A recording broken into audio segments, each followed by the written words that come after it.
Hello guys, आपने first part में देखा कि कैसे एक लड़का जो एक गरीब घर से था वो संजाबाद परी का तेल लेने के लिए अपने घर से निकला था। रास्ते में उसके साथ कुछ घटनाएं हुए जिसमें कि उसकी शादी हो गई एक साहूकार की बेटी के साथ और वो वहाँ से भी निकल चला है अपने आगे के सफ़र की ओर। वो चला जा रहा था। चलते चलते दिन हफ्ते महीने में बदलते चले गए। आगे उसने देखा कि बहुत बड़ी पहाड़ी है, उन्हें पार करके जाना है। वो चलता चला गया। उसने बिल्कुल सुनसान जगह पे बहुत खूबसूरत लड़की खड़ी देखी। उसे बहुत आश्चर्य हुआ उस लड़की को देखकर।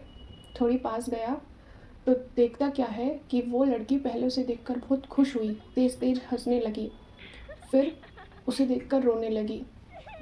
लड़का थोड़ा घबरा गया। उसे लगा ये कितना अजीब सी लड़की है। उसके पास जाने की हिम्मत करी और उससे पूछा कि ए लड़की, तू मुझे देख के पहले हंसी क्यों और फिर रोई क्यों? लड़की ने अपने आंसू पूछे। उसको बोला, ए मुसाफिर, मैंने पहली बार कोई इंसान देखा है यहाँ से गुजरता हुआ, इसलिए मुझे बहुत खुशी हुई। मैं बहुत हंसी, लेकिन मैं रोई इसलिए कि मैं एक बड़े दानव की बेटी हूँ और रात को मेरे पापा आएंगे और तुम्हें खा जाएंगे। अब दोनों बातें करने लगे। लेकिन रात को जब लड़की का पिता आया, जो कि एक बहुत बड़ा दानव था, तो लड़की ने क्या किया, अपनी माया शक्ति से उस लड़के को मक्खी बना के और घर के बाहर छोड़ दिया कि तुम रात भर यहाँ पे रहो। ऐसे ही दोनों बातें करते थे।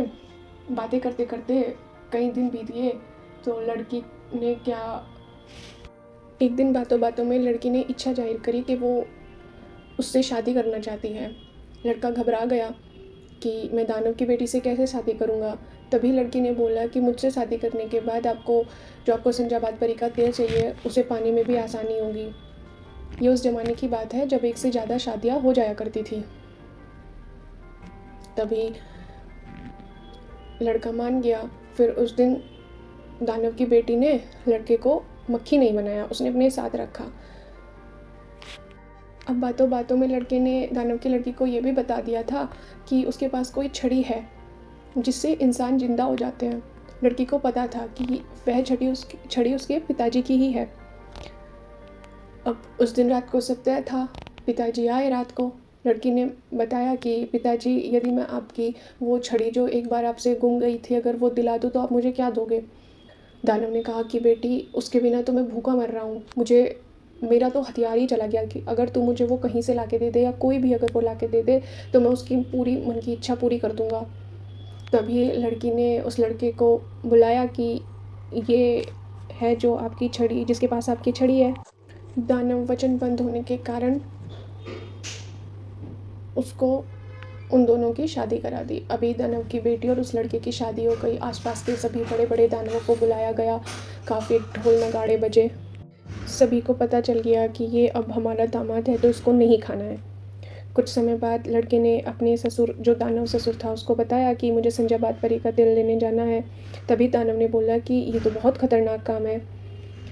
लेकिन जैसा कि आप जानते हैं, लड़का तो आया ही इसी काम के लिए था तो उसे तो चाहिए था। उसने बताया कि ठीक है, अभी आप हमारे दामाद हो तो आपको कोई दानव नहीं परेशान करेगा।